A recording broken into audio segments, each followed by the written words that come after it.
एक बार ज्योतिषियों ने खबर दी कि 7 साल तक पानी नहीं बरसेगा। एक मामूली किसान ने हल उठाकर घर में रख दिए कि जब वर्षा ही नहीं होगी तो खेत जोतने से क्या फायदा। 3 दिन वो घर में बैठे बैठे ऊब गया। सोचा कि अगर 7 साल तक जुताई नहीं की तो कहीं हल चलाना ही ना भूल जाऊं। ये सोचकर उस किसान ने हल उठाया और खेत जोतने लगा। वो खुश था कि पानी बरसे या ना बरसे, लेकिन मैं अपना काम तो कर रहा हूँ, तो कम से कम खेती का अभ्यास तो बना ही रहेगा। यही सोचते सोचते जब वो खेत जोत रहा था तभी आसमान में एक बादल दिखाई दिया। अभी तक ऐसे अनेक बादल बिना बरसे ही निकल चुके थे, इसलिए उस किसान ने अब बादलों की ओर आंख उठाकर देखना ही बंद कर दिया था। लेकिन इस बार तो बादल ने ही उसे पुकार लिया। उसने कहा, अरे ओ मूर्ख, तूने सुना नहीं, 7 साल तक पानी नहीं बरसेगा। क्या तू इस भविष्यवाणी से अनजान है?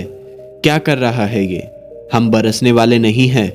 बादल की बात सुनकर किसान ने कहा, भाई मैं बैठे बैठे घबरा गया। सोचा कि अपना कृषि कर्म करूं, कहीं ऐसा ना हो कि 7 साल में खेती करना ही भूल जाऊं। बादल चकित रह गया कि किसान क्या कह रहा है। कहीं मैं भी 7 साल में बरसना ही न भूल जाऊं।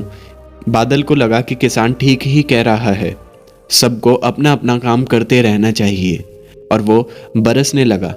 दोस्तों, इसी तरह हमको भी अपने लक्ष्य के लिए, अपने सपनों के लिए और अपनी मंजिल तक पहुंचने के लिए लगातार कर्म करते रहना चाहिए। भले ही आज आपको सफलता नहीं मिल रही हो, आप बार बार फेल हो रहे हो, लेकिन लगातार कर्म करते रहने से आपको एक न एक दिन सफलता जरूर मिल जाएगी। सोचिए, अगर आप किसी 100 मंजिला इमारत पर चढ़ने की कोशिश करते हैं तो बेशक आप 100 मंजिल तक ना पहुंच पाए, इनफैक्ट आप 98 मंजिल तक भी ना पहुंच पाए, लेकिन आप कम से कम 50, 25 या पहली मंजिल तक तो पहुंच ही जाएंगे।